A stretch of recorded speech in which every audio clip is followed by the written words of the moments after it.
Well, first of all, I should say something about how we came to be here and why we're doing this, and then kind of what we had in mind. Originally, the idea came up of me debating somebody else on this topic, and that didn't end up happening. This actually set this topic, and that didn't end up happening. So suddenly, the idea came up of me debating somebody else on this topic, and that didn't end up happening. I would say, I'm not a beta male. I'm not a beta male. You're a beta male. I would say,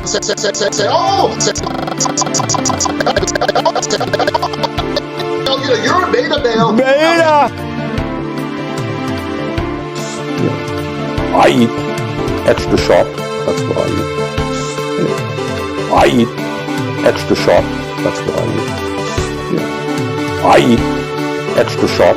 That's what I eat. I eat extra sharp. That's what I eat.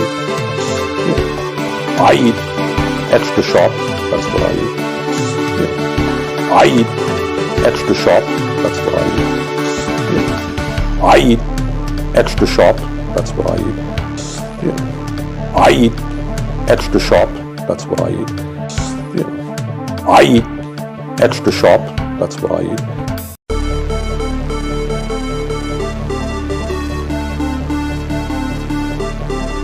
Sam, if I could just get this sentence out. Just get this sentence out. Get this sentence out. Just get this sentence. Just get this sentence out. We can talk about Jimmy. Jimmy Dore can go and kill 15 kids tomorrow, and I still believe in force the vote.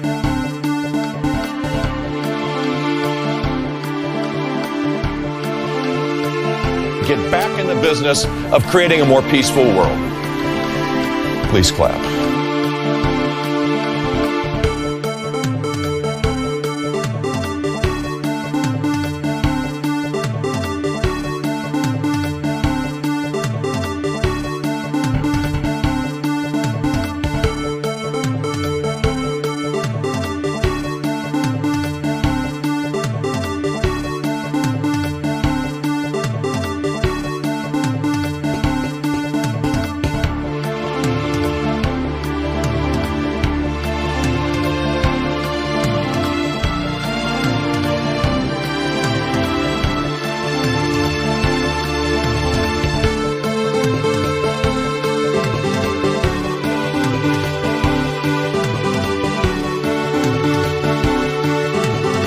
You're dying. That's true.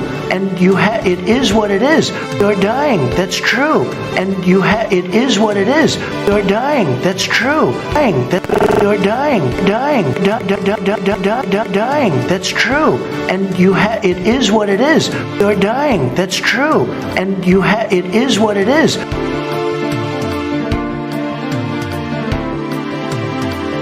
Running against the worst candidate in the history of presidential politics puts pressure on me. Can you imagine if I lose my whole life? What am I going to do?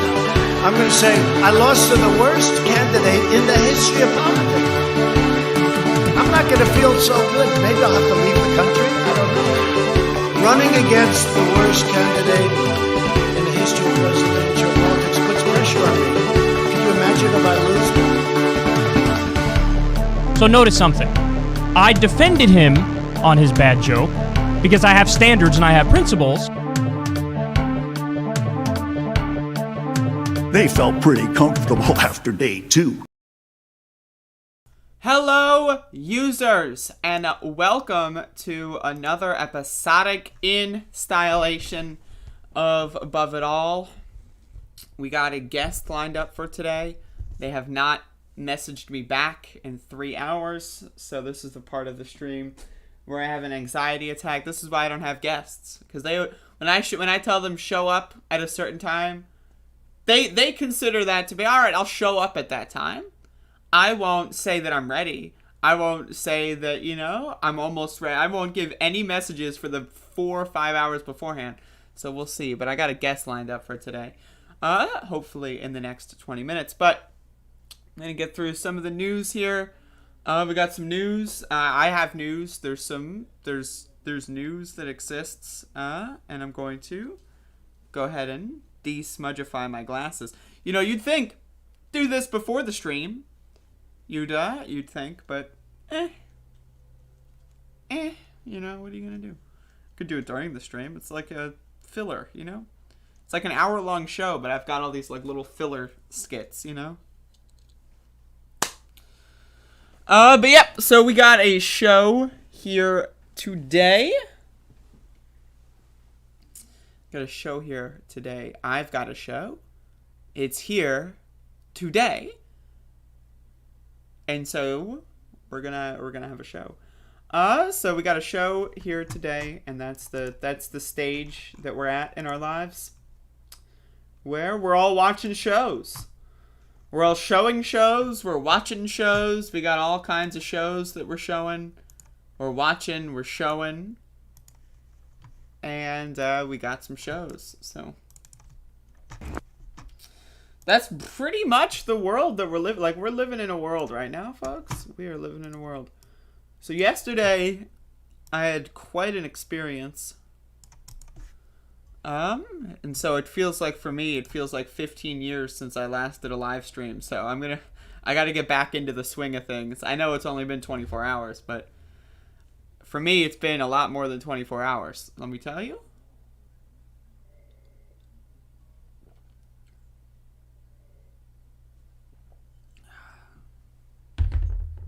We got a show here, folks. Let's get it.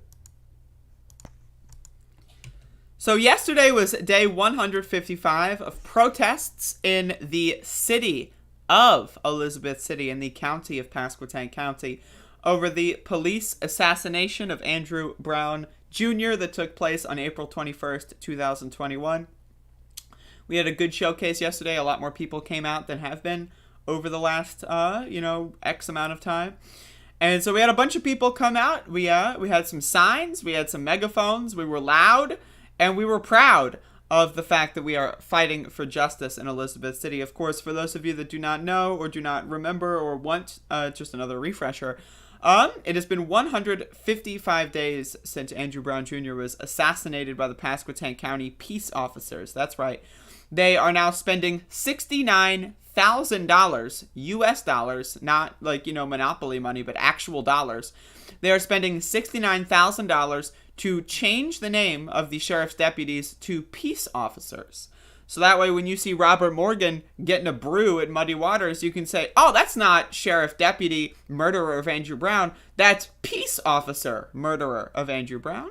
So that does a hell of a lot. They're also getting de-escalation training, aka training at all. They've never been trained before. Again, I always liken this. Imagine if I were working at McDonald's, right? And I don't know how to make a hamburger. I just don't know how. So sometimes it's like that episode of SpongeBob where he forgets how to make a Krabby Patty. I'll put the tomato on top of the bun. I'll put the patty, at the bottom. I'll put some cheese, sprinkle it on, right? And then customers keep getting, right? They keep getting the sandwiches that are not proper sandwiches, and they keep filing the complaints. And then let's imagine 40, 50 years after I've been employed there, they then spend $69,000 to teach me how to do my job. Well, wouldn't you do that before hiring someone? Wouldn't you teach them how to do their job before the hiring process? Well, that's not the case in Pasquotank County. They are now, they are just now in 2021 teaching their officers anything at all. And they're also going to call them peace officers. So the next time they gun down an innocent civilian in a school zone, you can think to yourself, well, golly gee, at least they're called peace officers now. Because back when they were called sheriff deputies, them gunning this person down for no reason would have been a hell of a problem. But now that they're called peace officers, it's good when they gun people down. Really, I don't know what the fuck is going on in their brains. But it's clearly, there's something in the water supply going on here. I don't know. But typically, when you hire someone, you train them maybe before the hiring process, during the hiring process, maybe keep like a multi-week training period, maybe multi-month potentially if you're in the realm of somewhere where you have guns and you might be able to shoot and kill people. Maybe it should be a multi-year training process. And typically that's at the beginning. Typically you do that before you're in active duty. Typically. It's like, okay, let's say I'm a medical doctor. I'm just learning on the job. Let's say I'm a heart surgeon, but I didn't go to medical school. I just read a book, right? And then I'm going to do open heart surgery. And then after killing 12,000 patients, because I don't know what the fuck I'm doing, then I go to med school. At that point, after killing 12,000 patients, because I was hired as a doctor. I never went to school, but I'm now performing open heart surgery, and I'm actually a little squeamish. I'm a little afraid of blood. So one time the heart squirted blood, and I dropped the scalpel in the body, and then they died. But it's not my fault. It was just, I didn't get the proper training. So instead of, I don't know, sending me to jail for, impersonating a doctor or anything, it's one of those situations where they're just, all water under the bridge. You murdered innocent people. That's cool. We're going to train you now. And then, again, who's in charge of this training process? Are they really going to train them? How are they going to train them? There's a lot of questions I have, and no one is going to be answering those questions. So, a lot of bullshit, folks. A lot of bullshit going on in Elizabeth City, North Carolina. But we're still marching for justice 155 days in.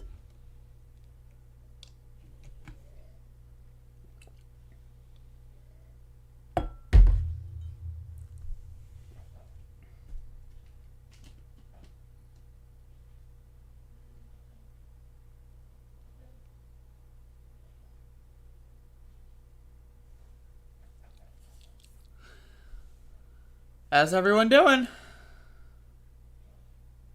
When I had my gallbladder removed, I thought for months they had left a tool inside. It's like that episode of Seinfeld with the junior mint. It's over, folks. So I'd like to be very clear. We are 15 minutes before my guest is supposed to come on. They have not responded to me in the last 3 hours. So it's very possible that they're dead. I don't know. This is why, I don't have guests on typically. I'm thinking to myself, I'm going to get some guests on. And then now this is happening. So I don't know why, but it's happening. But anyway, we got some other stories that I can do.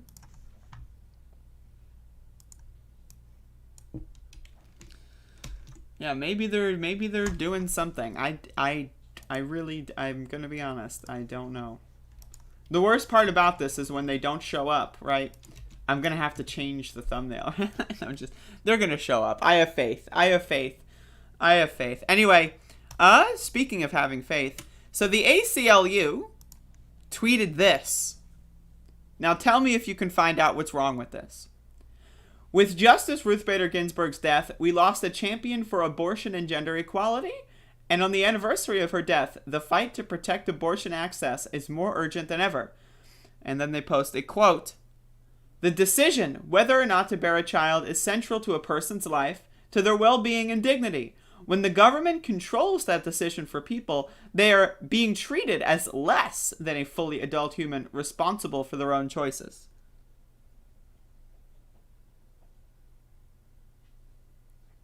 Anyone want to know the problem with that? Anyone? Well, let's scroll down and find out. We got Dave's swollen balls trending. That's a good sign. So ACLU goes on to say, in the last year, 560 abortion restrictions and bans have been introduced across the nation. Texas is now enforcing an extreme ban on most abortion, encouraging anyone, a neighbor, a strange relative, or anti-abortion extremist to sue someone who provides or assists a patient getting an abortion after 6 weeks of pregnancy in Texas with a $10,000 reward for success. In Arkansas, a bill was recently passed into law that prohibits abortion in nearly every case and imposes stiff criminal penalties on doctors for providing care. These bills are all unconstitutional. We're challenging them in court. We miss you, RBG. Your legacy lives on. Well, first of all, Ruth Bader Ginsburg is garbage, right? But what's going on here? So we have Silky Carlo. It is. But did you just censor the word woman and make RBG say something she didn't say? I don't think this advances rights in the way you think it does. Now, has anyone ever seen people?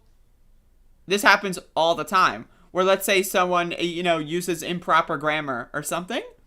And then an article will quote them. They will use brackets to make it more readable so that people can have a better job understanding what it is people are saying exactly.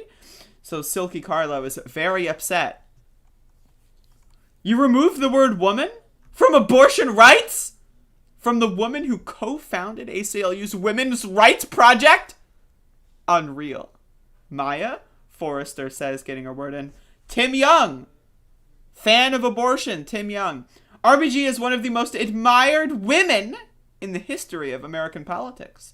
And you erase the word woman from her own quote. You guys are literally trash.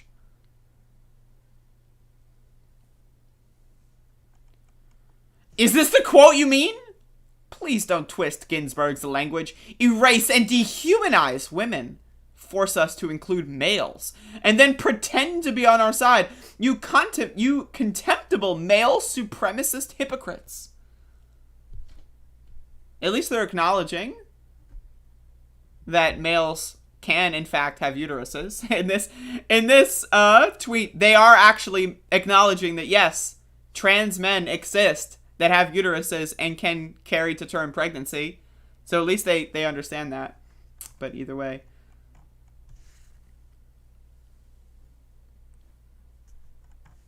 Let me look through. Let me see. There's a lot of cringe here. Why are you changing her words? If you honor her, why do you think she needs to have her language altered? Altering language. You ... actually reworded RBG. Holding her up as a champion while stabbing her in the back. And she's not even alive to protest.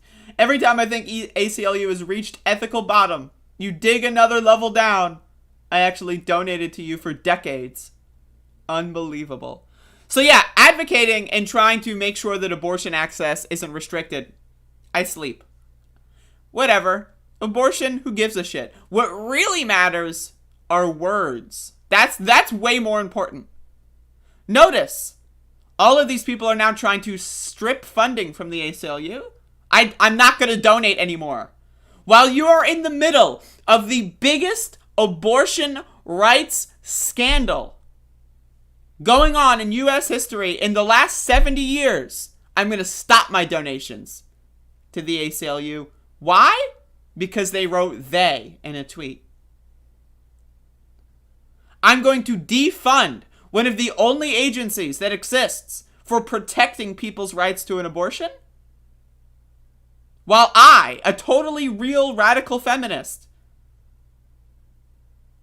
talk about how only women can have abortions, I'm going to strip funding so that women can't have abortions. And for that matter, no one can have abortions. I would rather a trans man not be able to get an abortion, fall down in the sinking ship, than ever allow them to have abortion access. Because I am a real feminist. I want abortion access to be more restricted because I'm a real feminist. That's the world that I live in. Why are you literally erasing the word women from the words of one of the world's most admired women? By the way, fuck Ruth Bader Ginsburg. If you like her, you're a dumb motherfucker. I'm not sure there is a single person who would have gotten angry at you for leaving her quote intact. With woman in her, it's literally what she said. Spike Cohen really living up to the libertarian vice presidential nomination. Use her words as she wrote them, or write your own copy. Well, they actually did write their own copy. That's what they did. They wrote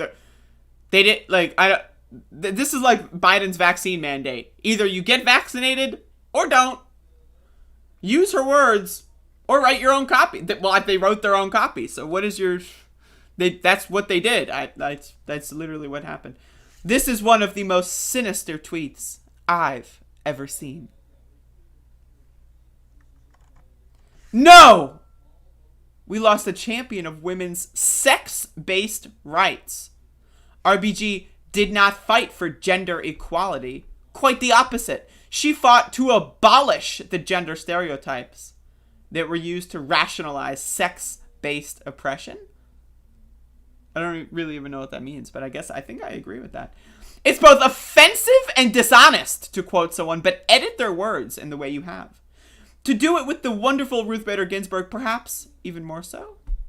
It's such a perfect example of woke misogyny, isn't it? Again, during the most brutal assassination of abortion rights in America's history in the last 70 years, are they more concerned with people's access to abortion, or are they more concerned with woke word choices? None of these people are serious. These are all right-wingers pretending to care about things. Some more quotes by Ruth Bader Ginsburg. I ask no favor for my gender identity. Ruth Bader Ginsburg was an American. Ruth Bader Ginsburg was an American. She would have never put a U in the word favor. She would have never put a U in the word favor. How dare Adrian Sullivan? How dare you, good sir? How fucking dare you put a U in the word favor from an American hero? An American fucking hero. How dare you? Anyway, that's what's going on with the ACLU right now. Not good, folks. There's, like, if we're gonna be honest, the people that care about this, the people that, like, Only the really, I hate to say this, but those with the lowest IQ. Unbelievable.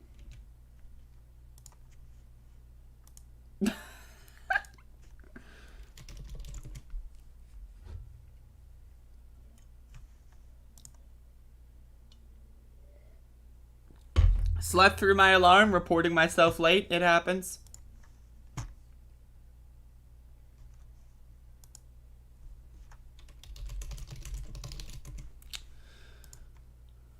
Whew.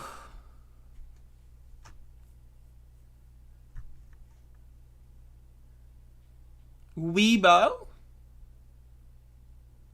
I am only on YouTube and Weibo. Meant Weibo? The fuck is Weibo? Hold up. Meant Weibo? Weibo? Weibo Corporation? Sina Weibo? Weibo is the Chinese word for microblog. Sina Weibo launched its new domain name Weibo.com on 7 April 2011. Oh, okay.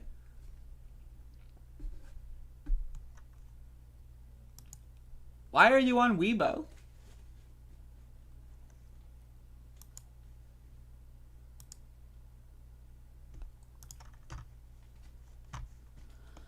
Why would anyone be on Weibo, for that matter? Anyway, folks, we are going to transition into the guest segment. I'm going to have to fiddle around with this, so please bear with me, folks. I will, we're going to figure this out. This is happening. Okay? This is going to be like, you know, just put the music on.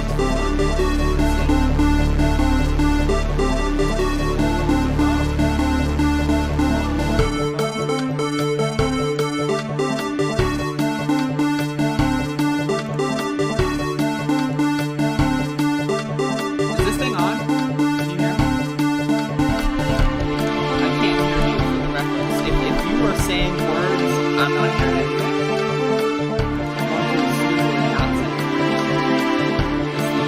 That's the best thing you're not saying. I can see you. I certainly can't hear you, but I can see you. But it also, I'm visualizing you at this moment, but you're not even speaking.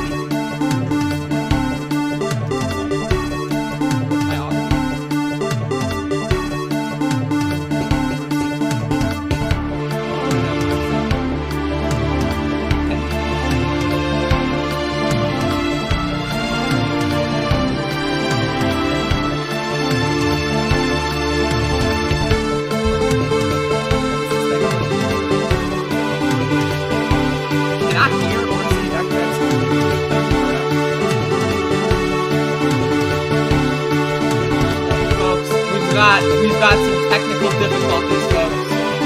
Hold the motherfucking phone. Is this thing on? Can you hear me now?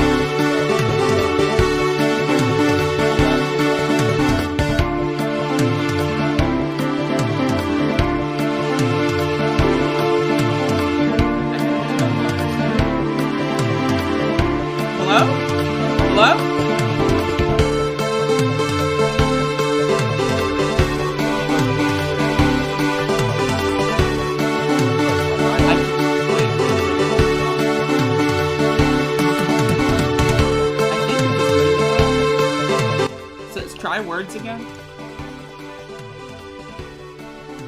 trying words.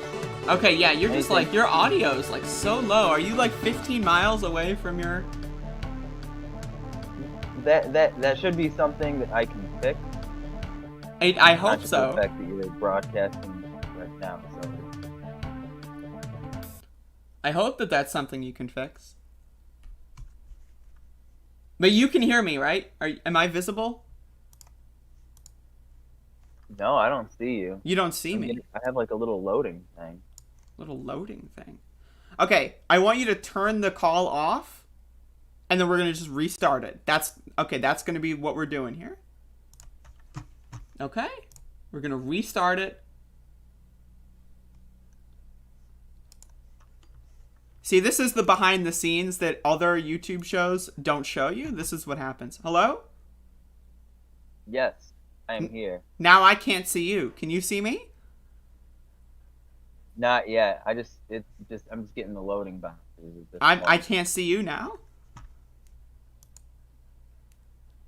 Every time. This is why I don't have guests on my show. Cause I'm getting anxiety attacks here. You're taking a nap. You're not telling me about this nap. All right. Okay. Can you hear me though? The audio is fixed. Is that correct? Is that factual? Yeah, I can hear everything fine. Can you hear me all right? Yes.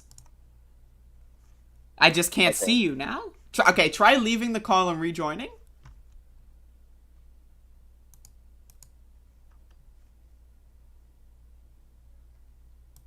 Okay, I can see you. I have visual. Can you see me? Yeah.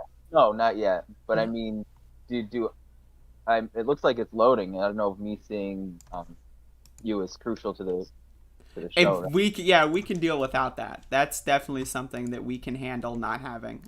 That's a feature that is optional. Okay, so now this is the part of the show where I'm setting up the layout. So like, give me a goddamn second here. Do you mind if I crop out your little book collection? Is that crucial? Did you want to show that off? That's fine. I don't think you can really see most of the books. Okay, well it's gone now. There is no more collection. It's gone. Okay, so I'm gonna do it. I'm transitioning. Is this working? Is this functional? Hello? Do you still hear me? I can hear you, yes. Though I would prefer if you were louder. Can you try screaming? Yes. I can just project my voice a little bit better. Is that better? It might be. How's the audience feel about this? Is this better? This is where you continue speaking. Oh, yeah. Sorry. Yeah. Yeah, because I do have backup. I can go to my headset as well. Okay. Plug that in quick. I can also boost you on my end. But then that's also going to boost like audio clips that we listen to. So this is a possible... Because I got some clips lined up. I don't know if you saw Did you see? Could you have seen? Is that possible? I was tuned into the show for like the last couple minutes. The last couple minutes. So that doesn't include the first 10 minutes where I was actively assassinating your character. Is that correct? Yeah, I may have to dispel the rumors when I first. Okay, yeah. Well, we got a guest. Would you like to introduce yourself? Is that something you're interested in? Because you could not as well. Alternatively, we could just do this and no one knows who the hell you are. That's very doable. I'll just go by my birth name, which is Mike. Okay, so I'm gonna add that to the scrolling. I got a lot of AKA Mike. All right. There you go. I wouldn't want to put you through saying my Twitter handle every time you address me. I mean, I also, you have to factor in that pronouns are just too much. So, like, obviously you did not introduce yourself with your pronouns, and that makes sense because I would never remember them anyway. So, I don't know if that's my transition. Do you want to transition? Yeah, just to be very clear that if you ever begin a meeting by telling me your pronouns, I would be very offended. As you should be. I mean, really. I mean, honestly. I mean, honestly. All right. So I am this is the first time I'm dealing with this setup here because I have 3 monitors, but I haven't done a guest segment since I had 3 monitors. I do have 3 monitors, but the third one isn't hooked up because I'm lazy. And so now I'm doing this with 2 monitors, and this might be the reason why. Oh, you're taking your headset off. You can't hear me anymore? No, I can still hear you. How can you hear me without your headset on? Am I that loud? Because my computer hasn't recognized the headset yet. Okay, I understand. Top Damage Wizard says, can we talk about this offline later? Period. Is that a statement or a question? I got a DM from ... I cannot parse that. Anyway, so we got this tweet here from a certain someone. There was like a person that exists. And we, like, I mean, you know, we have some experience with this person. We've seen this person around. This person does exist. So this person's name is Ben Burgess. And so I'd like to discuss a very recent take. Now, I'm a Ben Burgess critic. People may know that. People may not know that. I'm a Ben Burgess critic. I criticize people that I think should be better. And so... Now, wait, just for clarification. Am I too loud now? Whoa! Holy crap. Please tell me how. Yes. Oh my god. My ears. You gotta give me a heads up on that one, buddy. Holy crap. All right, try again. I can control my volume on this end as well. Okay. Well, that remains to be seen. So. Oh my god. Yeah, no. Oh my god. Okay, speak. Okay, how is that? So what happened was I reduced on my end your volume. So now you've reduced it on your end and I've reduced it on my end and now it's back to where it was before. So either you increase or I increase. Those are the options. Well, long story short, this headset has a better mic than my mounted in the computer, so I'm at 48% here. So just for the sake of broadcasting, should I go up from here? Go up? Yes, go up. How about here? Okay, that's good. That's good? Yes, that's good. See, this is the behind the scenes that people don't see on regular podcasts because they have producers. I'm a solo producer. I don't know, I'm not like Ben Burgess out there where I'm hiring people, little upstart kids, produce my show for me because I'm inept and I don't know how to do that. This is a real show. Anyway. So just for clarification, you said that you're a Ben Burgess critic. Are those your pronouns? Yes. Ben /Burgess/critic are my pronouns. Okay. And critic, so I'm assuming this is the gender that means that you strike horror and fear in him. Well, I mean, it seems to be that way. Were you following the segment where he famously dodged the debate with me, or are you familiar with that? Yes, and because I believe that you were using some type of language, and he's a logic guy, so I'm guessing that this language didn't offend him. It must have actually had some magical type of effect on him. Correct? It seems to be the way, because as we know, I cast hexes on people. I curse people very often. And so when, that's why they call them curse words, because I'm actually inflicting a curse on someone. So when Ben Burgess heard me say shit, followed by fuck without any break period, his brain just melted down because, that's just the way logical people react to curses. But yeah, it's been I think I made this video in May or whatever, and he still has yet to debate me. Instead, he debated someone else, and then lost that debate, and then debated David Feldman, and then lost that debate, and then kind of stopped talking about it. And now, there's been a lot of new stuff that's come out about January 6th, and he's just, ignoring the whole subject now because he looks stupid. And so now we've seen this next category of the grift. So would you like to read the tweet? Do you have it open? Unfortunately, I still am not getting your video on my screen, but I'm pretty sure I'm familiar with the tweet that you're referring to. This motherfucker doesn't have the tweet open. Can you believe this? This is who I invite on my show. They don't have tweets open. They don't even know what's going on. They don't know where they're here. They're asleep 1 minute. They're on stream the next. What is going on here? So I presume that you're referring to the tweet. The one that you linked me. That's correct. Just wait. When Ben Burgess watches this video and finds an excuse not to debate you, this is going to be the unprofessional. So this is the tweet that reads, "Starting meetings with pronouns is weirder the more you think about it. Even assuming everyone commits it all to memory, it's crazy unlikely that anyone will, A, refer to any other participant at a meeting in the third person, and B, do it with a pronoun instead of a name." Can we talk about how this motherfucker is like tweeting as if these are like instructions for like how to put a like Lego set together? Like, A, first you put this here, and then you place that there, and or B, you could place that there, and then place this, like the A and the B here. It's incredible. But also, I disagree with the assertion. The weirder, the more you think about it. So Ben Burgess is clearly talking to everyone else as he's using second person language. So you is the person reading this, which is everyone. And also note the 874 likes. I have a problem with that. But anyway, like, I don't think that way. The more I think about it, it makes a lot more sense. I wish people would put a lot more identifying details in their introduction. Some people introduce themselves without even giving me their name. I don't know who you are, right? I'm all for introductions that have all the necessary information. We need to go back to the old school class, the classic chat room.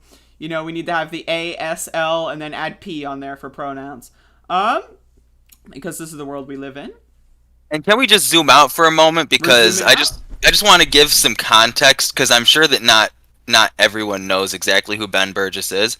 And he's not a dumb guy. He's someone that I disagree with, and generally, I think that I think that he has some credentials that make it worth listening to him some of the time, but he recently, like many other people who we generally respect on the left, went into an extreme obsession about maybe that the excesses of the left. And one of the things that he really likes to say is that the left, being a stronger movement, can't be a bunch of hall monitors and people who finger wag. So if you log on to Twitter and you read someone telling you how, you need to, why are you starting your meetings with pronouns? People aren't going to, he's a hall monitor. He's a finger wagger. Am I wrong to draw this conclusion that he's the exact same thing that he's constantly decrying? I mean, it seems to be the case. Also, I'm getting some information. Hold the phone. Apparently, according to a chat user, Ben's patrons told him not to debate Andrea. Now that's interesting, because Ben Burgess told me that it was because of my naughty language that we weren't going to debate. Now, instead of telling me the real reason is he wanted money. The real reason is people who give me money told me to do something, and he can't think for himself, and therefore he has to act at the behest of his donors. So, that's very interesting. And that leads me to believe, that goes into what you were saying here, is I feel as if Ben Burgess is trying to, position himself in a way that makes the most money, right? That's really what this is he's trying to, oh, look at these woke leftists. So he's hopping on the anti-woke thing, which to me is that, I don't even understand what that means. Saying your pronouns is woke? What does that mean? And also, who cares? I've been in many activist circles for a while. When people introduce themselves with their pronouns, it's because they want people to use their pronouns. It's not a difficult thing.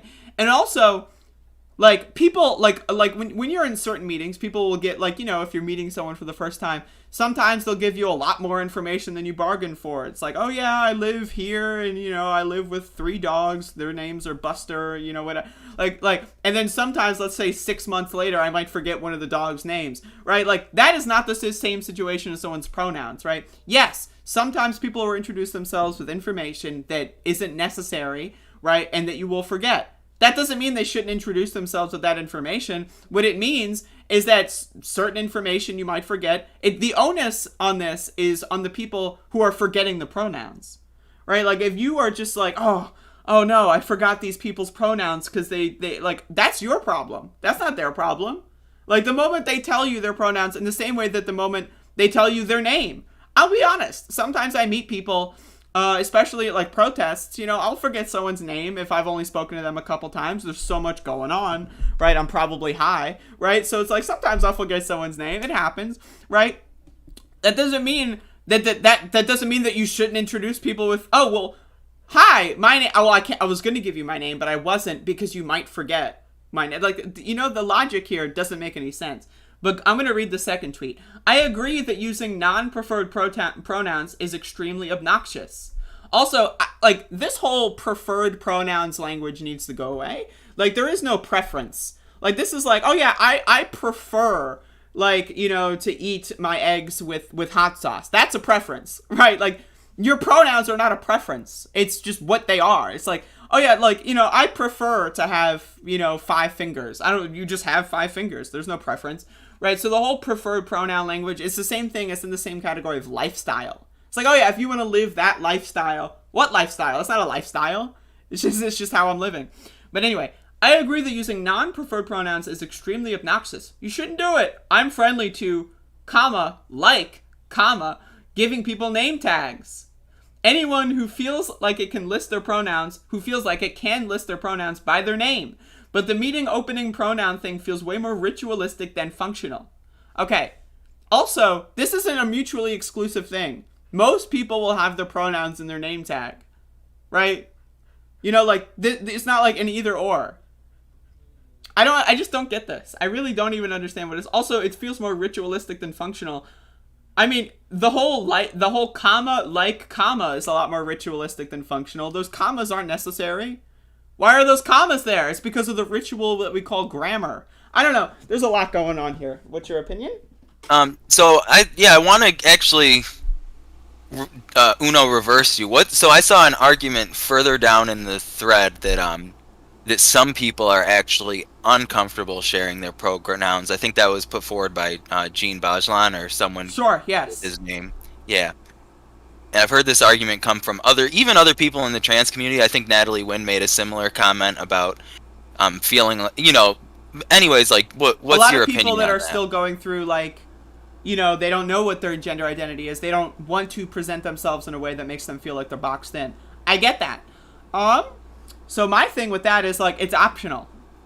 Like, if you don't want to give your pronouns, you don't have to. Right? Like, but, like, the thing is, if you are comfortable with your gender or whatever, you should feel like comfortable sharing your pronouns. There's a lot of people on the other end that, let's say they're just starting a transition, right? And let's say people may default assume they are something they are not, and so they want to clarify their pronouns at the start, and that may be more comfortable for them if other people, like cis people, are doing it as well. So there's like, and it's also, I think, one of the things that we can do to deal with that is just make, like, gender neutral, like they, them, just the default. Because if that's the default, people would be a lot, like, and I think that that's an achievable goal. I think as a society, or at least on the left, I think we could just use they, them as the default. I mean, that was relatively the default in a lot of instances, like literature. It's been the default for thousands of years, or hundreds of years at the very least. Until, like, you know, Ben Shapiro caught wind of this, and then he, you know, made a big thing. But yeah, people don't want to be boxed in. I get that. I feel that. But also I feel like being more open and having these conversations also makes people, you know, feel more comfortable changing their pronouns. If you want to change your pronouns on a day-to-day basis, you should be able to feel comfortable doing that, in my opinion. How's the sound? People are saying the sound is bad. Turn them down a bit. I already turned them down a bit. I'm turning you down a lot. Can you speak? Keep turning me down if that's what the people want. All right. You're down? Yep. We got Mila in the chat room, by the way. Pay attention to sound, please! Now, if you noticed, I already turned them down. That like, if you go back, if you rewind the tape, Mila, if you rewind the tape, you'll notice there's a decrease of sound originally. I didn't know I had to decrease it again. Anyway, I'm sorry, we're distracting here. Go on. Yeah, and so thanks for sharing your opinion, but just bear in mind that Ben Burgess is the arbiter of how meetings are to be held. Of course. So just whatever you say is just your opinion, and and keep it, your lady brain has spoken. And this is just a little bit of light ribbing, like whatever. All respect to Ben. If I was be on his show for some reason, which I won't be, but I would be cordial and respectful. But this is just a little light ribbing. But I do just the larger trend that I want to get to, which is not specific to just his show, but if the audience that these podcasts and YouTube shows go out to are a lot of times going out to people that do spend a lot of time online, and I think it can be really misleading if you're getting your cues and your information, and like if you're going to start participating in activist circles, you want to be careful who's telling you about like what's going to go on in these activist circles. Like, I think that there's a place in the movement for people that are from academia, people that are from media, people with a comms training, people with journalist experience. I think coming of age, especially on the left, it's a very threadbare type of situation where we don't have a lot of really skilled people in places. So when we saw the crossover of journalists and activists, when you see these great voices like who just went viral recently, Mike Preisner, and his partner on the Empire Files, Abby Martin, like we see these great voices that are activists, they're journalists, they're involved in PSL, I forget the anti-war alternative. Anyways, there's people that execute this overlap very well, but then I think a lot of people on the left feel like they have to juggle two things, and and I think that you do great on the ground coverage at these protests, Are you and talking then to you me? do. Yes, Andrea, you do great news commentary and great coverage, being on the ground as an activist and a journalist and covering things. So long story short, some of these nerds and eggheads from academia, like sitting alone in their closet filming a podcast, will flip on a DSA meeting and say like they're organizing wrong. But if, as a viewer, as a media consumer, we just have to observe the fact that this is a person sitting in their basement by themselves watching a video of a DSA convention with like 200 people saying that they're doing it wrong. It's like getting 200 people in a room to organize is no small accomplishment. Yeah, just Maybe the they're sheer doing fact that something you right. have these people together in of itself is a huge feat, right? And that's the problem with Ben Burgess is like, and a lot. This is a broad left critique. What the hell are with these large million-plus YouTube subscription podcasts and not like if I had 1 million subscribers? Let me tell you, if I had 1 million subscribers, I'd be trying to organize shit like crazy. If I had like anywhere like how many followers does Ben Burgess have on Twitter? If I had 37,000 people that listen to what I have to say, I'm gonna organize this and that and that. And this is like, a point to like, the people the next segment I got lined up is we're gonna make fun of the Jimmy Dore, Fred Hampton not to be confused with Fred Hampton, but Fred Hampton leftists podcast. Those people at least are trying to organize, right? And so like, that's the thing is like, people love to make fun of their failed organizations, and I do too. I love it. It's incredible, but at least they're trying to, right? They recognize like, oh shit, we have a lot of people that listen to us. Let's at least try to do something. And a lot of their things end up just being self-serving grifters, like fundraising schemes, which is, typical. But why aren't people like Ben Burgess or other like people with large audiences trying to organize more? Instead, it just seems like, and I noticed this a lot last year with the defund the police movement, was that like you see all these people sitting in their ivory towers with their several 100,000 subscribers going like, well, defund the police is a little not so good. I don't know, maybe you try to do something. That's my, I don't understand why people feel the need to criticize other people who do things when they're not doing anything themselves. That's my opinion. Like, if you think it's ritualistic, okay, well, I want to see you organize a better alternative. And if you can't present an actual solution or a better alternative, I don't know why you're opining on this. Also, it's another thing of, like, why does this need to be public? It's one thing to think something.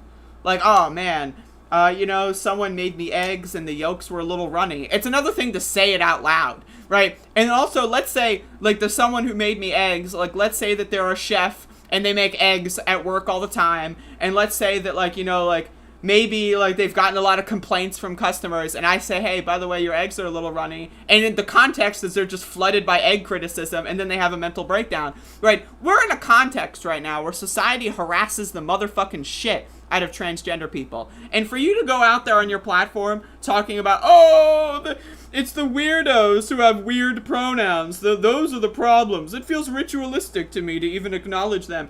Like, read the room, bro. Like, what audience is this? And if you look at the comments, the audience is mostly people that agree with him, and then you look at who they're following, and it's like, you look at the Pepe avatars, and it's like, okay.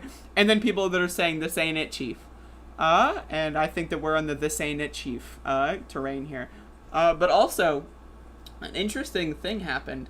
The show Twitter followed me. I don't know who runs the Give Them an Argument show Twitter. But they followed me after I criticized Ben Burgess yesterday. So I don't know what that is indicative of. I don't know if that was a mistake. But it's in the record now. People know that they followed me. Make your friends close and your enemies closer. That's what's happening. It seems like it. So, I mean, I don't know what's going on. I don't know if the Patreon of Give Them an Argument approved of that follow. But Choking on Ashes in the chat, can you give me more details, like, in a DM or something? Because I don't know if you gave me more details and I just didn't read them. But if you were to give me more details, I would appreciate that. About the Patreon thing, because that's an angle that I had not heard yet. But anyway, yeah, do you have anything else to say about this, or is the dead horse dead? Do we need to feed the dead horse ivermectin, bring him back, beat it a little bit? Well, yeah, more? just to wrap up on the point that you said there about, like, reading the room, seeing the context. If we are in a context where transgender people are already dealing with enough harassment and bullying and not feeling welcome in their day-to-day life, or, like, God forbid, their families,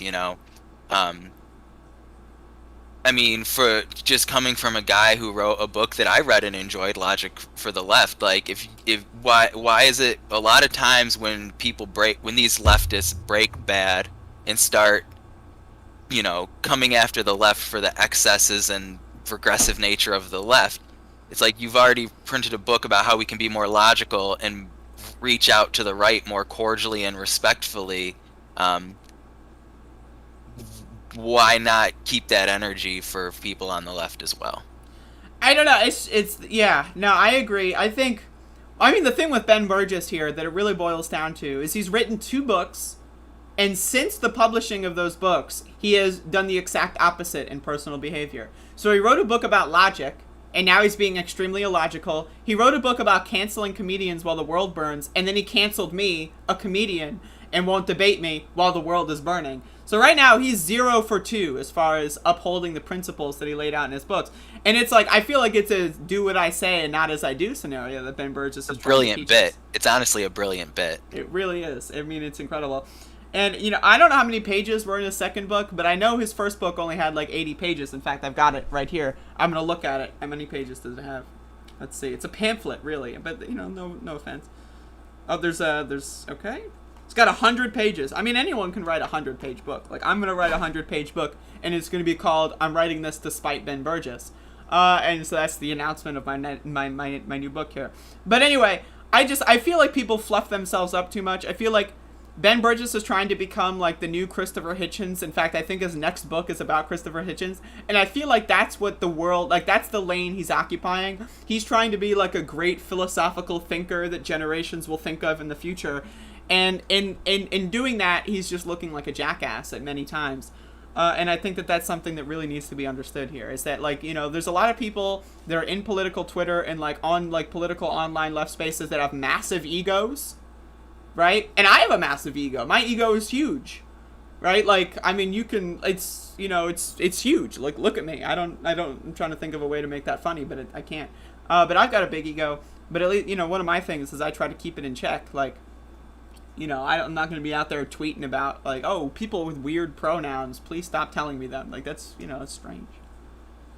Anyway, that's all I got. You have anything else? No, I think that's a great place to leave it. I definitely agree with your sentiment there. I'm turning it off, and it's off. All right. So I've got this other clip set up here But since you said the video's not working, I'm gonna try to finagle something. I'm gonna try to finagle something here. So please bear the fuck with me, for the love of God. This is unprofessional. Have you ever been on any other show that like is like this? Like this is. I have not been on any other show. Really? Period. Why? Why is that? I did try to call into the Majority Report the other day. And they banned you. Is that the case? Yeah, it was it was going to be pertaining to right now my union, I'm involved in a lot of the political election stuff over there as well as negotiating our contracts. So I figured they would appreciate a labor story, so maybe I'll text ahead so they take my call. Yep, I got on there. That's what I did. Well, actually, I didn't do that. I got my legion of minions to text them for me. Yeah, man, I fucked this up. Can you see that, though? Can you see the screen share? No. You can't see the screen share. I could probably turn on YouTube and watch your show as I'm on it, but I don't know if that would crash the whole server. That might just crash the whole world, now that we think about it. Wow. Okay, try exiting the call and rejoining. Alright, gonna do an exit and a rejoin. A classic. Oh, you know what? Something's happened. No, I don't know. Yeah. It's over, folks. I don't know what to tell you. It is over. It's done. Stop the show. Hello? Hello?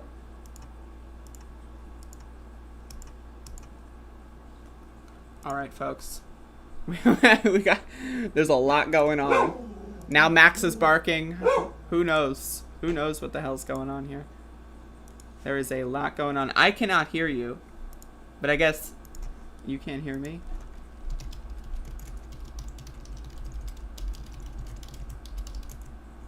A lot going on, folks. I hear you now. Oh, I can hear you, but I can't see you, and that's a problem. So my camera is on.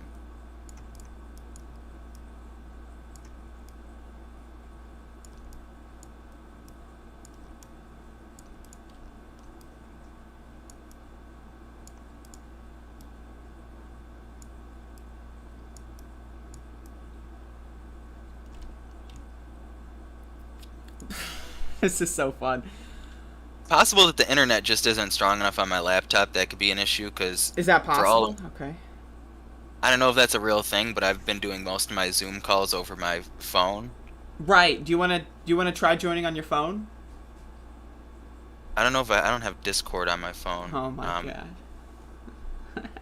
I'm the worst guest ever. No, this is why you're not on any other show. This is the reason. So, you want to try to rejoin? Yeah, why not? We'll give it a shot. Give it a go. shot, folks. It's happening. The shot's being given.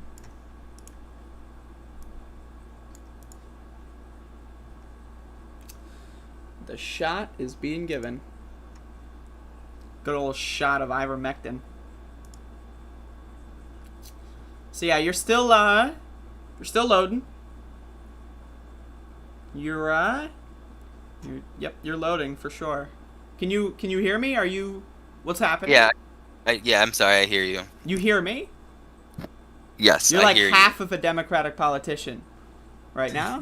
You hear me, but you cannot see me. That is true. This is incredible. Well, you want to try? Okay, you want to try clicking stop camera and restart while remaining in the call? That's brilliant. That's why they pay you the big bucks. That is true. I do get paid the big bucks. It's factual, and it works. Look at that! Look at that! Isn't that incredible? No stinking way. That's incredible. All right, so I'm gonna start playing this clip at a random spot. You tell me if you hear it. How could you Can be? you hear that? Yeah. You can hear that. That's audible to you. Oh my God! That. You can hear that. That's audible. There's a little bit of a delay, a little bit of a echoey feature to it, but Well, yeah, it's because someone just recorded this on their phone. It's just the clip. All right. That's fine. Honestly, the philosopher king Jimmy Dore speaks so much truth that I don't even. That is true. That is true. I'll just- All right, so we have this clip here. Now I'm gonna give y'all a little bit of some deep lore. What are you drinking, by the way? What is that? It looks like a concoction of some kind. What you can? This is the perfect time to plug. Do you have a Liquid IV coupon code for the fans? I don't, but Support the show. I have peach seltzer, Walmart brand. So, let me cracking that open. Mazel, Opa, what? Yeah, something. Prost. I don't know, different languages of what they say when they drink. Yep. Anyway, I'm gonna cut that part out of the segment. We don't need the Jimmy Dore fans seeing how embarrassing we are. Anyway, so I'm gonna give y'all a little bit of the deep lore. So this guy, Socialist MMA, was gonna be on my show at one point, and this was like around the election. Is when I was starting up Above It All as a live stream. I was, reaching out to a bunch of people that were mutual followers with me on Twitter, and I'd spoken with Socialist MMA a couple times throughout the Bernie campaign, and he seemed relatively reasonable at that point. And this was like before the election, and I think the election broke this motherfucker's brain, and like it really is sad to see. But he was going to be one of the first guests on Above It All. And so, like, that's an interesting, a little bit of deep lore. But now here we are a year later, and he's on Jimmy Dore's show, so maybe that's, maybe those things are correlated. So he's on Jimmy Dore's show, and this is something, I've been following this Force the Vote Conspiracy Network since it started. And you can go back and watch my videos from December. I've been on this motherfucker because I had people in my family that have been affected by QAnon. They went down the motherfucking rabbit hole, and I, paid deep attention to that. And so when I saw very similar features happen in left-wing spaces, I was like, oh, this is going to be fun. And also, it's just fun to make fun of Jimmy Dore. He's a fucking moron, right? But they've got their whole lore set out now. Like, the lore, the last, 9 to 10 months has been building the lore of Force the Vote, right? And you can go back even further to I think it started with the People's Party convention, where it was just a podcast, and they had all these people in this network do a convention, and it was just a podcast. And then they did Force the Vote, and then they did this big event called Force the Vote Town Hall, where it was just like a Zoom call. But they called it, it was the Town Hall, right? And then they did the Force the Vote protest, which I think they etched that out of the lore because it was so embarrassing. I think that got retconned. But remember the Force the Vote protest where they had 5 people show up? Where they tried that again with the March for Medicare for All. That literally they had anti-vaxxers organize a March for Medicare for All. And the anti-vaxxers were so deep within the ranks of this march that they actually banned people from the march that were being pro-vaccine. We saw this in the Los Angeles march. Someone got kicked out of the staff because they asked someone to take a COVID test. So the pro-vaccine people got ousted by the anti-vaccine people, right? That's the March for Medicare for All. But it's a March for Medicare for All, right? These words... I was unaware of that. You weren't aware of it? Well, it's in the deep lore. So these words, they say a lot of words, and they try to puff up their lore, right? And the people that watch them, they're part of this conspiracy network. They think that they're seeing what's really happening, right? They think that this is the real world. Yeah, this is... Normal people support this. That's why most of the marches only had 4 to 10 people show up, because normal people support them. And it's why we aren't seeing mass movements, right? Now, the thing about this is, again, they've established this deep lore. And this is really the culmination of the deep lore. Now, you see the Fred Hampton leftists are now starting the General Strike Summit. That's right, folks. So the General Strike, October 15th, they're planning. Now, what better way to help organize the General Strike than by planning a General Strike Summit in November? That's right. So the General Strike is in October, but the Summit is in November. Help me understand that.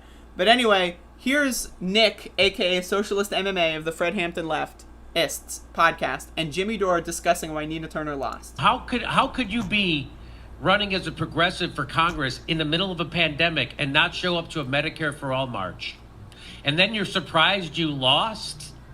You're surprised more people didn't show up for you? The most popular policy in the country is Medicare for All. So again, I gotta pause it already.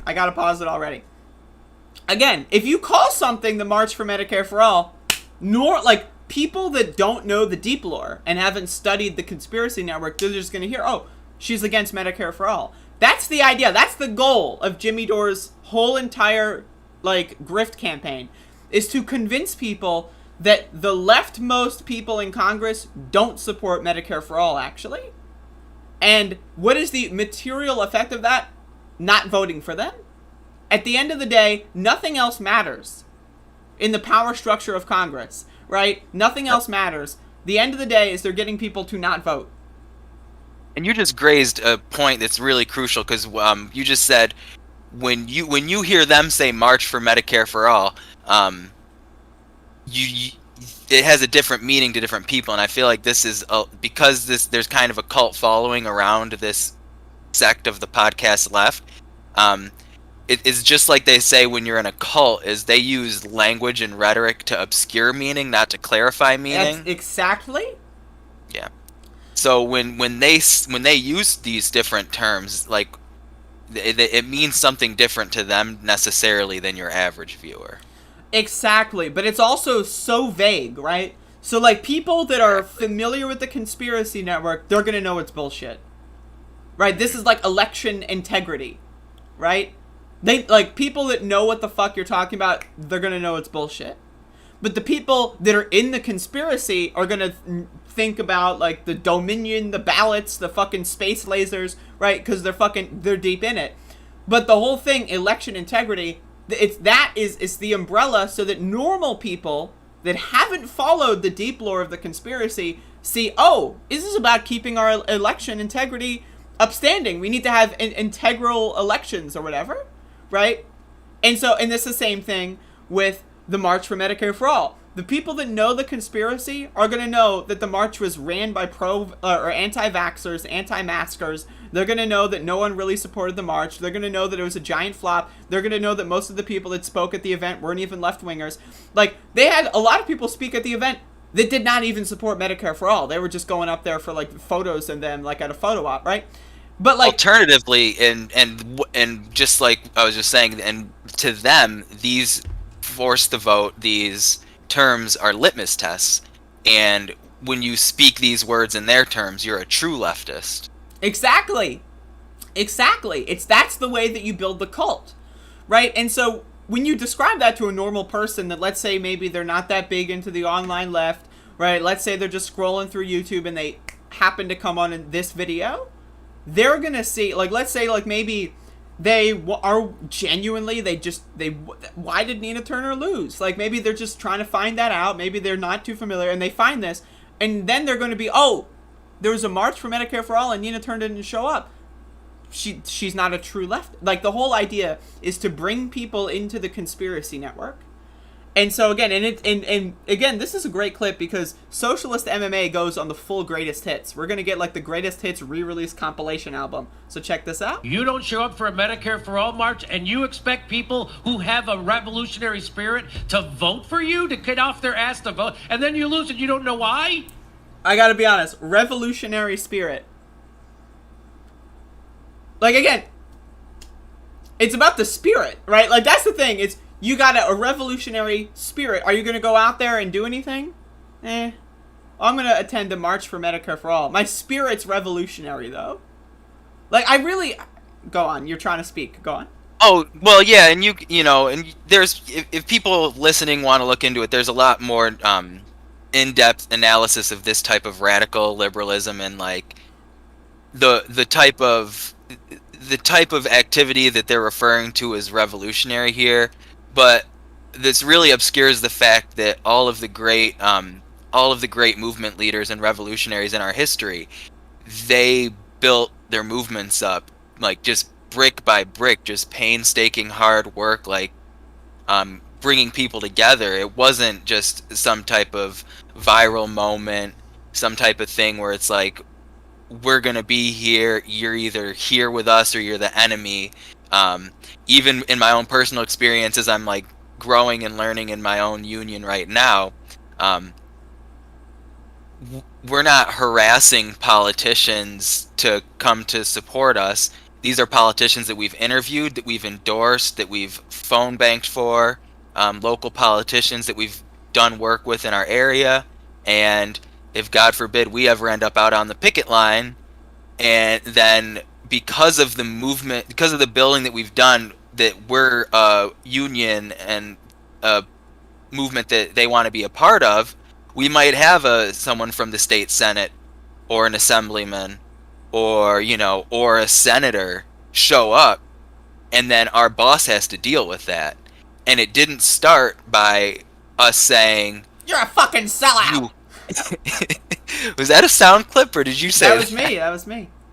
Oh, your Jimmy Dore impression is great. I try my best. Yeah, and that's just where it resonates with for me. So if I cut you off, go ahead and carry on. Oh, no, you're good. No, and that's the thing. That, like, normal people, like okay, there are many different cohorts of people. Normal people, I would say, are those that know nothing. Like, if you show them this, maybe they'll support universal health care because, like, their uncle died and they wouldn't have died. Like, right, these people, normal people, the people that are blank slates. They don't know anything about, like, the insular bullshit. But, like, actual regular activists, like 9 out of 10 activists, are not forced to vote kind of people, right? And I would classify activists as people that, like, have done one, or I would even say 2 or more, like, distinct forms of activism, right? Like, people usually will, like, maybe have, like, their first thing that they get involved in, and then that's where they decide, I'm going to, like, take that energy and that kind of spirit and move that into other things as well, right? And those are, like, activists, organizers, people that actually have experience. Most people see this, and they go, like, what the hell are you talking about? Right? Because, like you were saying, when you want to actually get results, like, if you want to build your whole brand on harassing politicians, that's fine. But you're not doing that because you're a revolutionary. You're doing that because you just want to alienate the entire system, and you want people to view you as, like, the potential leader of a revolution that you're never going to lead. Right? And also, like, the revolution isn't not voting. Oh, I'm not going to vote. I'm a revolutionary now? What? Like, no, revolutionary is a lot more than not voting, and you can even argue that voting is revolutionary because you're at least getting you're at least getting something in the short term, right? Like, there's so much bullshit here, but anyway, I'm gonna unpause. That is the craziest thing. In the middle of a pandemic, you're not gonna show up to a Medicare for All march? The most popular policy in the country, and you wonder why you couldn't beat the establishment. I wonder why. And they made a ton of excuses for why Nina Turner lost. And if you looked at the rhetoric... So I don't know who they is here. Right? Like, that's the thing, is they made a bunch of excuses for why Nina Turner lost. Now, again, I'm going to be very clear here. Right? The left does not have enough power to win an election. So if the left does not have enough power to win an election, what makes you think a small, like, YouTube network of loser, cringy podcasters that almost no one in the world has ever heard of is going to have enough power to swing an election? Like, maybe in, like, a local, like, municipal race where there's only, like, 400 votes, right? Like, maybe you could swing that election. But a congressional election, you don't have the power to swing it, right? Correct. And even in my most generous interpretation of what he's saying here, because I have watched this clip a few times to be very charitable towards National Socialist MMA here, is if he's saying that Nina Turner's failure is a more broader inability to connect with the grassroots and the ground movement, then that's even more wrong. Like, if I try to be more charitable to what he's saying, because Nina Turner was at our revolution. She's been on the ground in the grassroots as much as any candidate that you can think of.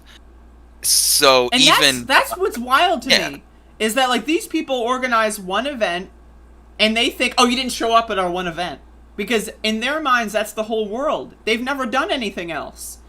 Like, their entire world, like, that's the most important thing that they've ever done in their own estimation. So, like, Nina Turner's been there, done that. Like, she's gone to, like, while the March for Medicare for All was going on, she was at another organizing rally talking about Medicare for All to people that actually would want to hear about it. Right? And that's the thing that's so bizarre. Is, like, they have these giant moments, and it's just like with QAnon. And they had all those dates. Like, after the election, there was the election, and then there was, like, December 13th when the Electoral College meets. And then there's January 6th. And then there's January 20th. And then there's August 13th when Trump was going to... They always come up with these dates. And it's the most important thing in the world. And then when the conspiracy doesn't come true on that date, it's everyone else's the reason why. And again, the implication of National Socialist MMA here is that his small podcast group is the most influential, or at least... most charitable interpretation, at least is representative of the most influential group of swing voters, which is not even remotely close to true. Because if that were remotely close to true, I mean, we would live in a different world. Like, the world that we live in right now would be entirely different. But I mean, at the time, they was immediately punching down. They blamed the People's Party. They was blaming you. They blamed everybody except them. So again, they punch down? Who is they? It's hard to know who they is and how they can punch down. I don't know how it's possible to punch down at a YouTuber that has 1 million subscribers. I don't know if, like, maybe if someone has 2 million subscribers, they could punch down. But 99.9% of people that are going to criticize Jimmy Dore are punching up, definitionally. Right? And also, or if you have 2 mansions in Los Angeles. Exactly, right? How do you punch down at the People's Party? The People's Party is, like, mostly ran by wealthy grifters. And also, it's not, like, they always make this argument that they're, like, the most true leftist, and therefore anyone who disagrees with them disagrees with them from the right. Like, and that's not true. And that's why I refuse to call them far leftist. A lot of people, like, will say, oh, the Jimmy Dore left, the far left. These are not, this isn't, like, you know, a blank horizontal spectrum, and the far right is Trump and the far left is Jimmy Dore. That is not the case. These people are occupying, like, the fucking third way kind of thing. They're blending the fucking, like, this is like, you know, let's make a triangle out of that line or whatever. I've got some big ideas, as you can see my hands are in the air, right? But, like, then that's the problem with these guys are not leftist. They're trying to find, like, a third position, and it's a really bad one. I still don't know who they is here, but... I said Nina Turner lost because the squad disappointed their base. That's right. Now, and people got mad at me, like, what? Are you telling me that Nina Turner lost because she didn't... And again, the other implication here is that AOC's base is the Fred Hampton leftist podcast network that has 0 people in New York's 14th congressional district. That's AOC's base.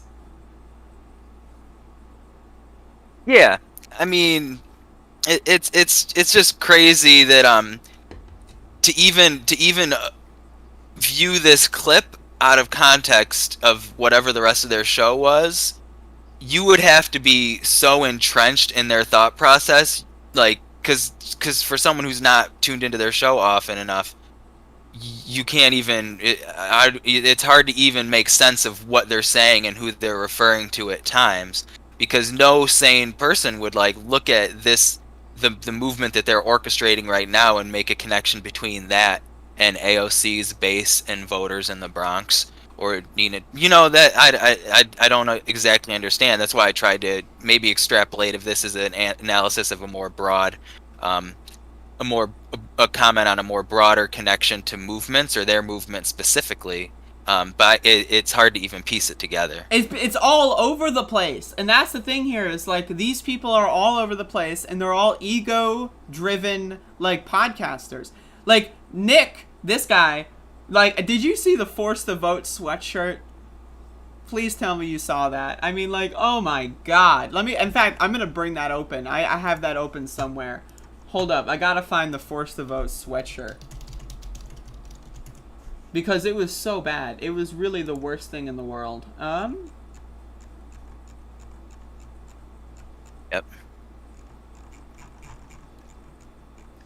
I found this, and this is even worse. This is even worse than what I don't even... Okay. So I found this. The fucking mug. The mug. It has the same really shitty logo on it, but the mug. I can't. Like, this is like the world that they're building. This is the world that they're building, and I literally, I just can't. I can't with it. But anyway, where were we? Medicare for All marches, if you had Nina Turner that actually supported Forced to Vote, if they actually was listening to activists, you will have activists that will actually phone bait, they will actually volunteer, and they can help you get over the finish line. That was my argument. So because the squad turned their base off... So again, this all goes back to Force the Vote. Nina Turner was not in Congress. Like, okay, so Nina Turner lost her election because she wasn't in Congress. So in trying to get elected, she failed to get elected because she wasn't already elected? Mm-hmm. Say something. Yeah. I'm and I can and what's coming up for me right now is seeing this through a more Brooksian lens, not to, and which would be in really bad taste. Imagine where he would stand on this situation, but if I can just speak to what I've learned from what he said in a more broader context, this is just essentialism, and maybe I'm not sure if at times I've been guilty of that, essentializing them into certain categories. But I mean, they're trying to, they're saying that Nina Turner is a squad member, and we're going to give her all the same criticisms of the other squad members. And some of those criticisms prerequisite that she would have had to be in Congress for that criticism to make sense. And then you'll see them hurl insults at AOC and at Ilhan Omar, even though they took a different stance on a position or had a different response to a foreign policy item, or but it's a lot of essentializing and litmus testing and putting people in boxes. And I think people are just so much more complex than that. Just like you were saying earlier, like are they the far left here? Are they the radical left? I think that in a lot of ways they're victims of an environment of, like, there's a lot of reactionary sentiment in America that people across the political spectrum have an underlying distrust in their government, in the government, because that's just a very American thing to individualize everything and distrust institutions. But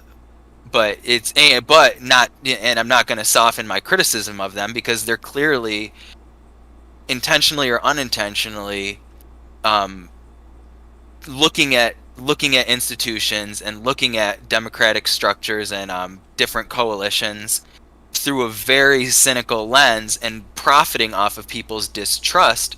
When, if I can just to finish, like they're undermining trust in politicians who have actually earned our trust and deserve our trust. Not uncritical trust. We always have to be critical of politicians, just to stipulate that should be obvious.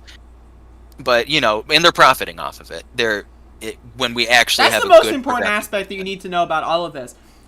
Their show, called The Fred Hampton Leftist Show, is making sweatshop manufactured merchandise from the global south to shill their fucking product line called the Fred Hampton Left, right? Where the family of Fred Hampton is not involved in any capacity, and they are butchering the legacy of... That would be like if I started a fucking show, like I'm just gonna... Yeah, I'm the... I don't know. Like, I can't even think of something that would be analogous. But, like, it's just so ridiculous. These motherfuckers are grifters to the core. They're in it for the motherfucking money. And I don't blame you. Like, if I were to make merchandise, right, it's a genuine... Like, yeah, most of my audience is on the poor end, so maybe I would make my merchandise, by... worse manufacturing conditions so that people in my audience could afford it. That's a genuine thing I could understand thinking about, right? But at least I would be honest. I would be upfront with that. I would be like, yes, like, this is why I made this decision. But they're just, like, hiding from the fact that, they did that. But anyway, the real greatest hits here is coming up very soon, where he ties it all together. Just wait, because we're playing chess right now. Just wait for it. Put a bow on it, please. People got mad at me for saying that. Now this is the checkmate, right? So if their belief is there's nothing that AOC and Nina Turner could have done to stop them from losing because of the dark money. So if you're saying that... So first of all, I don't know who they is, and I don't think anyone believes that. I think 0 people on planet Earth believe that there was nothing AOC could have done for Nina. There are multiple different things that they could have done, and there's no way to know if they would have worked. But like the the dark money is a bad thing, and so the answer is to stop playing? Because that's their answer. Activists on the ground cannot help you defeat dark money. You're telling me that it's impossible. And also, activists on the ground. This whole thing is about the March for Medicare for All, which was not in her district. It was not in her district. All right, we're planning this big march outside of this politician's district, and we expect them to come outside of the district to get voters that don't vote in her district. Yeah. And this is a huge confusion with when you don't have an understanding of politics that comes from the sense of, politics is about power. When you don't have that material analysis of what the deliverables are, you run into this instance of just to borrow from the 14 points of fascism, because I do see a lot of reactionary sentiment under this type of politics, is there's an obsession with the plot.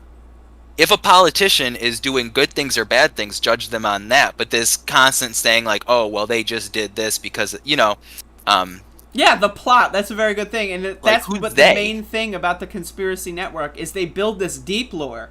And now we're in this world where they, again, alternative facts, right? This whole thing with the, quote, big lie and the January 6th and the stealing of the election, that's all, the whole of 2020 was building the deep lore, right? And now we have a Republican Party that says January 6th was no big deal. Because it's just part of the deep lore. Right? It's like, oh yeah, it's no big deal. It happened. It's a thing that occurred. They've got their own, storyline. This is why you always see these people talk about the narrative. What is the narrative?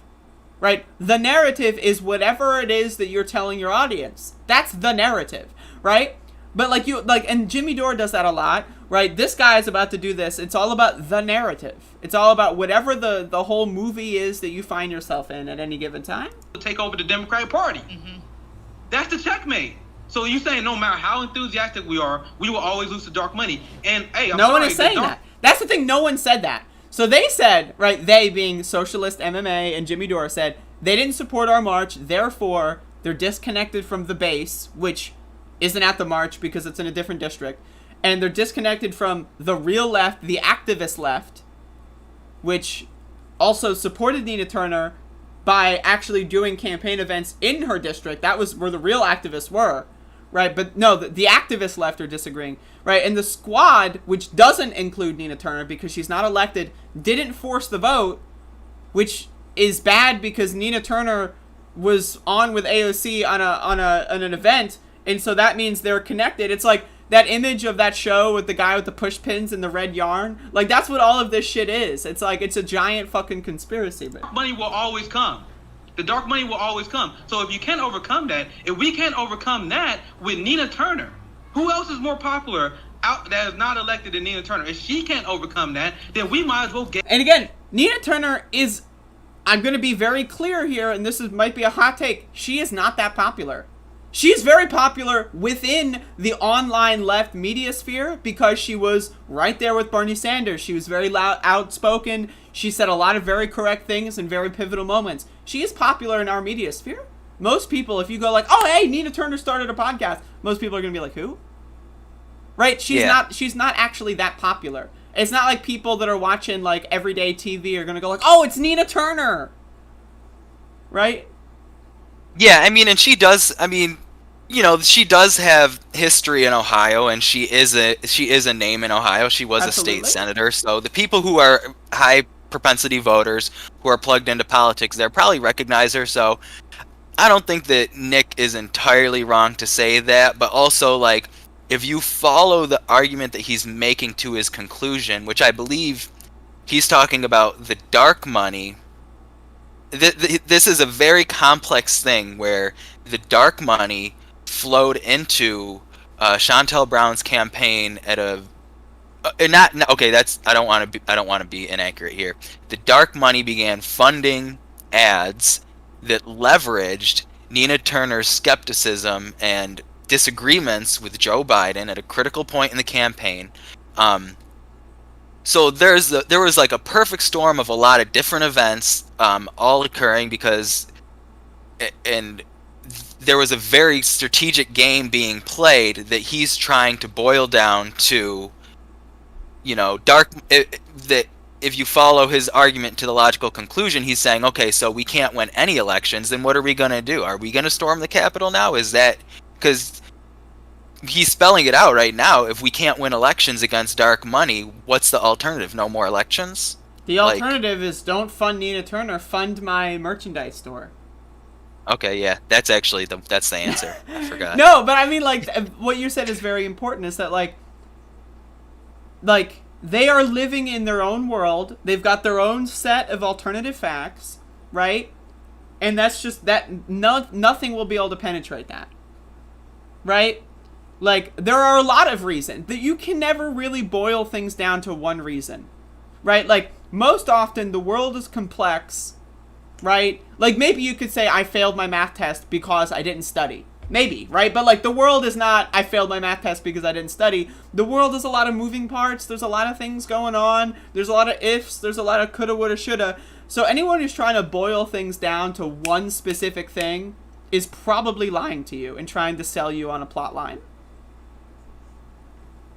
Yeah, and even to, and this may be a little bit off topic, but, right now I'm watching some in my own county. I'm in a city, and I'm in a Democratic city, and we have some really good leftist socialist candidates that went into the Democratic primary. But now in the broader county, we got some Democrats that are running in Trump districts and in red districts, and they're about to flip some seats.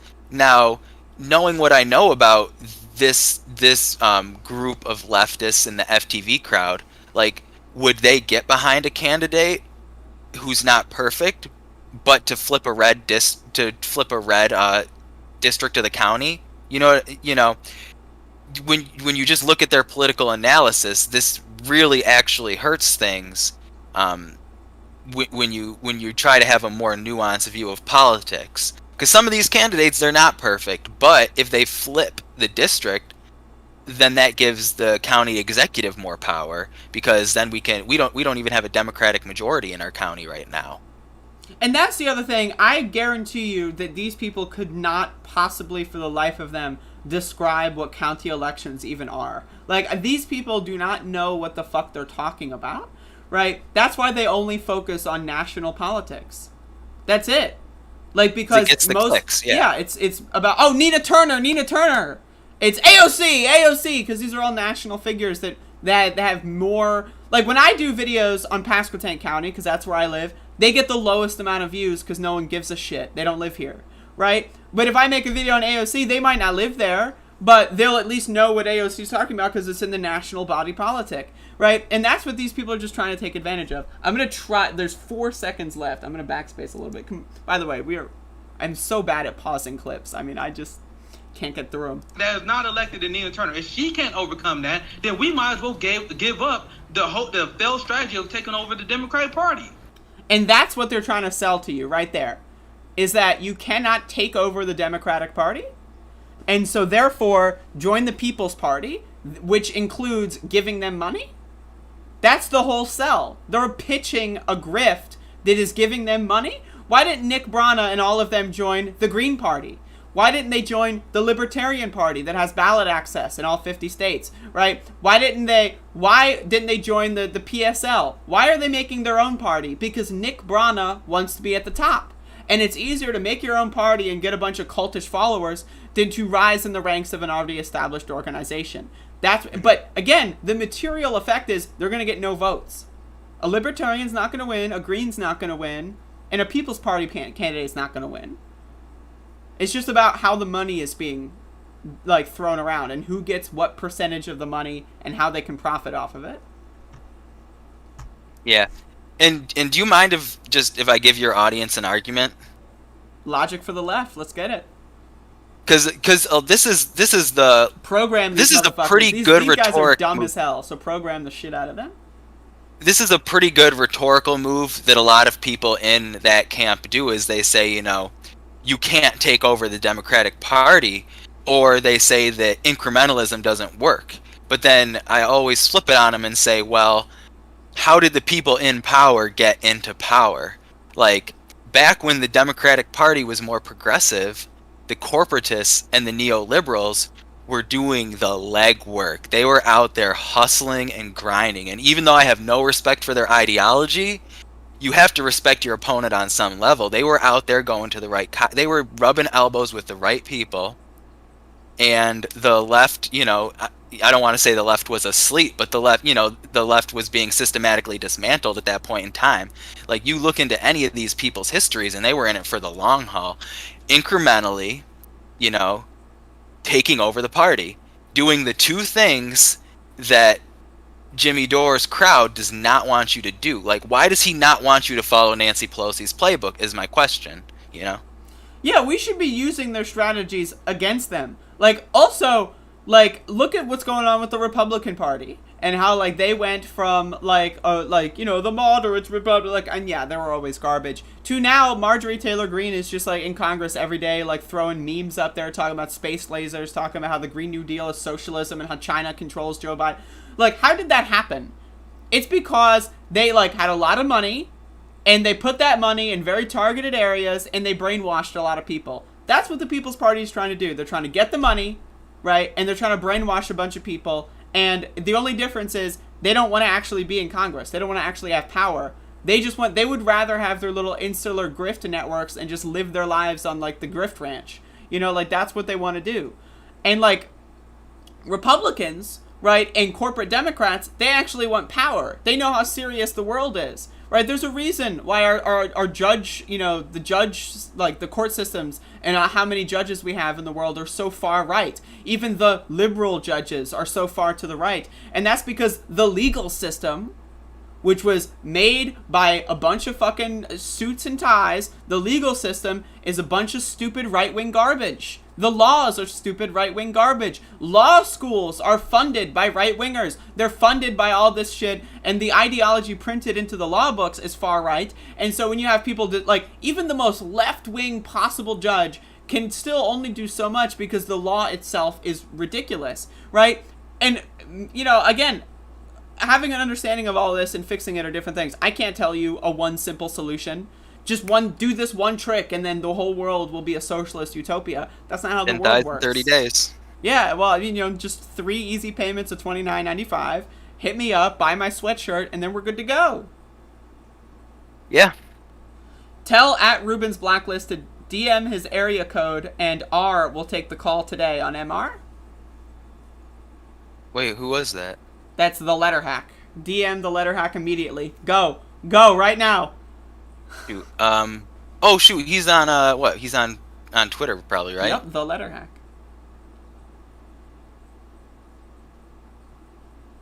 Yeah, shoot, I can call in today. I'm not There you go. Anyway, see, we're organizing live on stream. But anyway, yeah, like, thanks for coming on. Wow, what a hookup. Yeah, see? This is what happens when you come on Above It All. This is how the sausage gets made, folks. Let me just tell you. But anyway, yeah, so to sum it up, Jimmy Dore is stupid. Socialist MMA is stupid. Buy my book, buy my sweatshirt, and subscribe to my show, Patreon, and Cash App. Give me money on Cash App. Give me money on PayPal. Walk up to me on the street and give me money. That was happening during some of these protests. People were like, I love your show. Here's $5. And then I, you know, went to buy alcohol with that. But anyway, that's the show. That's it. That's the segment. Do you have anything else you want to say on Jimmy Dore? Yeah,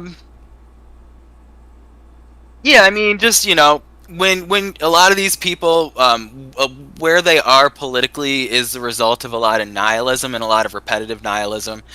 It's hard to logically argue them out of that, but I think a good approach that I find with people is sometimes just to railroad the positive arguments and say, like, you know, hey, you know, my county was able to, like, get green energy, like, you know, whatever argument you can, like, oh, there's an organization in my community that's, you know, doing, like, you know, re-inspire them that they can make change and they can get involved in something positive, because you can't really argue them out of their positions. You can just offer them something better.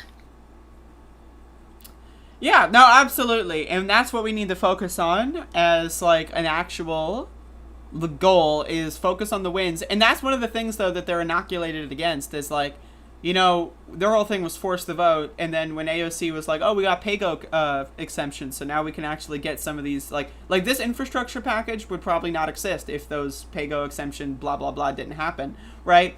But like they're trying to actively vaccinate their audience, not for coronavirus, but for celebrating wins and things, right? Like anything, like that's the whole root of the argument of incrementalism will never be anything.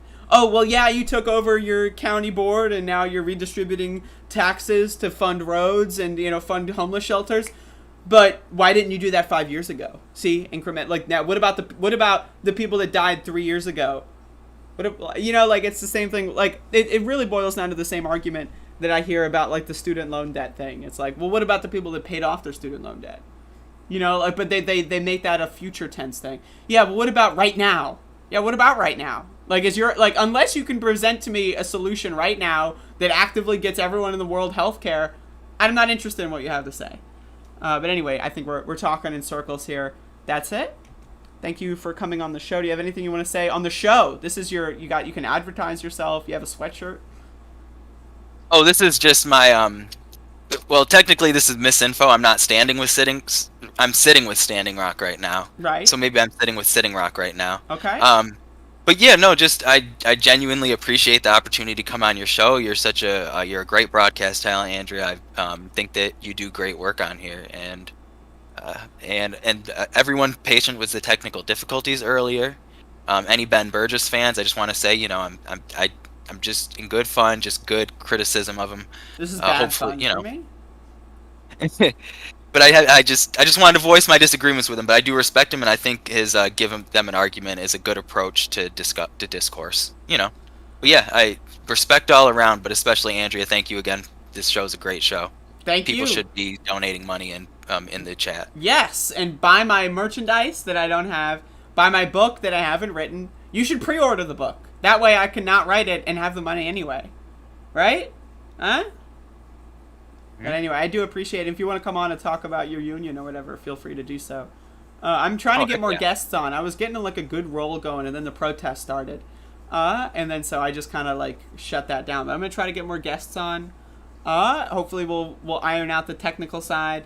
But yeah, so I appreciate that. And you can leave whenever you want. That's an option. You know, so if you just want to turn it off now, feel free to do so. And by that I mean I'm going to ban you if you don't. You have 5 seconds. So either you leave or I leave for you. That's the left world. is best. I'm out. All right, there you go. It happened. It's over. It's done. It's done, folks. It's done. That's it. It's done. It's over. Anyway, that's the show. It's a show. Thank you for watching, folks. Is this on? Whoa. Thank you for watching, folks. I'm gonna try to get more people on. Choky, DM me to remind me, because otherwise I won't, because I'm stupid. So DM me now, in addition to the Ben Burgess scoop, and then I'll do it later. Those are the rules. That's the world that we're living in. But anyway, folks, thank you all for watching. Tomorrow's Friday, and so that's it. So that's all I got. Yang's third party has a name, the Forward Party. Oh, Lord. Anyway, hopefully you all appreciated that. And I will see you all again tomorrow. Goodbye. That's it. I got nothing else.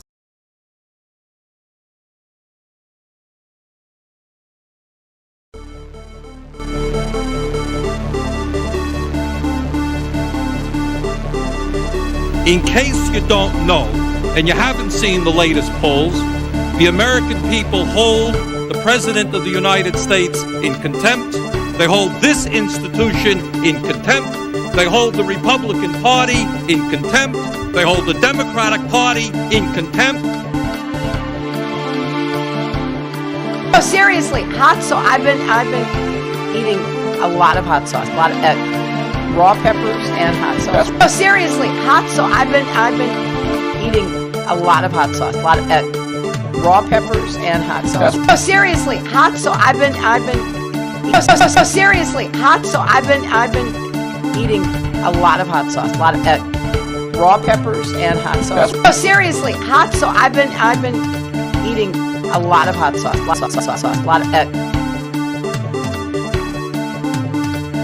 They felt pretty comfortable after day 2.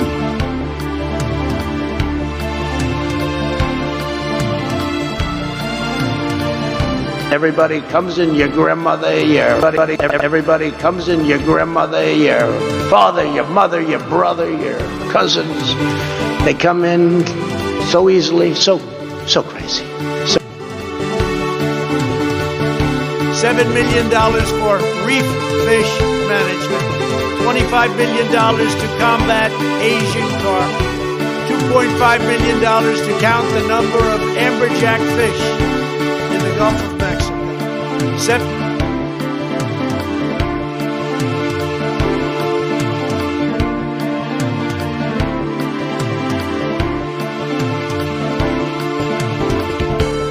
if I could just get the sentence out. Sam, if I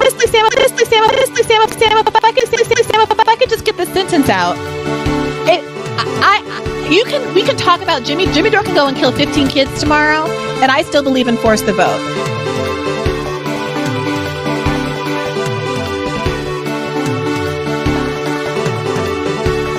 Early in the morning, they went to the table with the black robe, the black shield, and they pulled out the vote.